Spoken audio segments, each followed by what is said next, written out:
أما دقي والدقي فدو دفي أبو خنو قوري قرا فردو لين تدلون دوركو يا أبو خنو يا ربي دوركي ملي ورمو وراني دوركو يا أبو خنو يا هيري دوركي ملي معلوم ما سبقوتي قوتم ما أرمو دا ديني نوني بيتي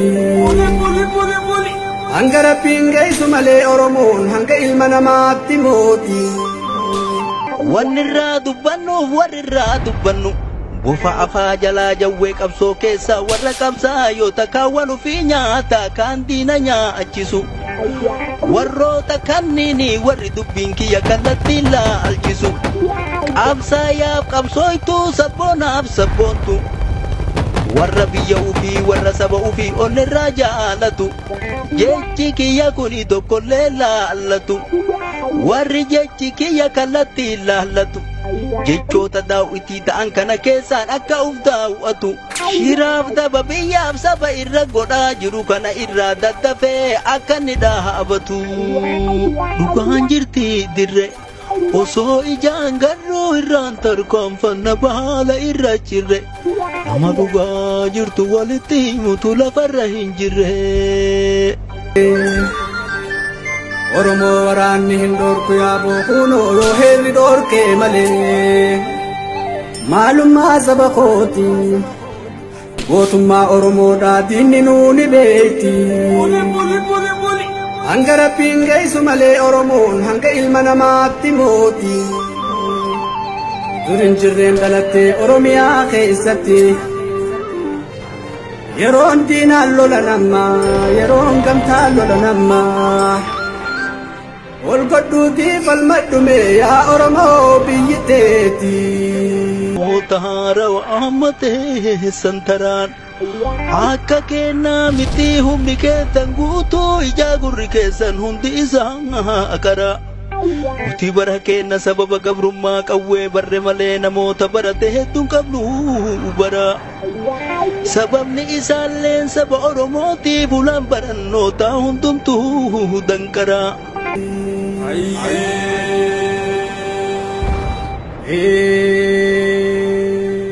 Biyya biyyaa yaamanii aboofunoo laga lagaa yaamanii. Gara gara yaamanii aboofunoo muka muka yaamanii.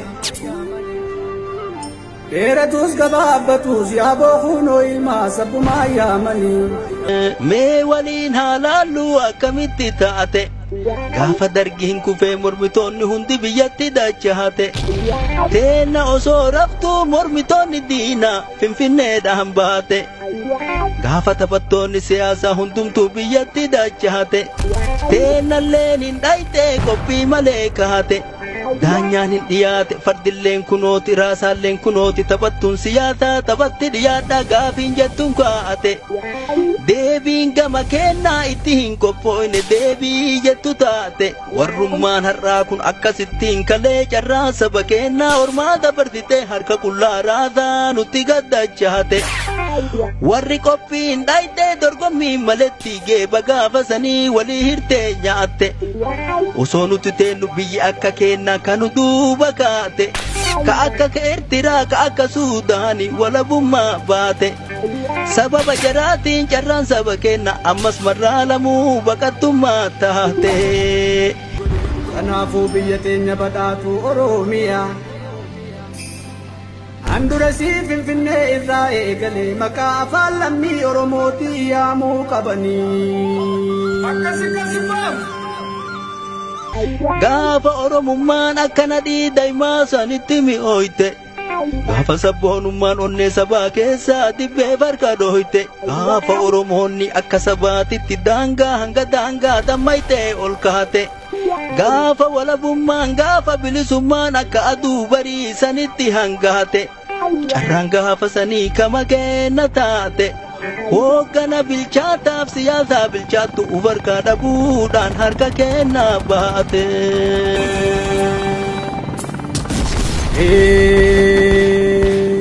osoo matarraa kan nu nyaattu osoo dhiiga ilmaan Oromoo dhangalaaftu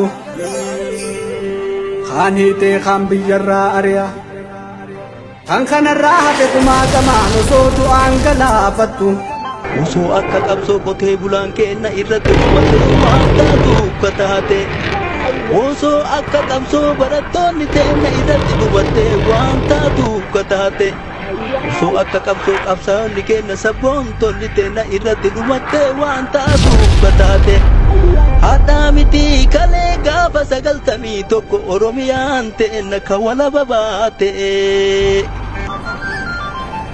yaa Oromoo abbaa biyyaa gumaa isaanii baafannu malee injiree lafaa tanaas duguune dhabamsiifnu malee itti fufaa robayyuu falmii jabeessa yaa Oromoo alaa dhufee diinni nu bulchuun hin tolle.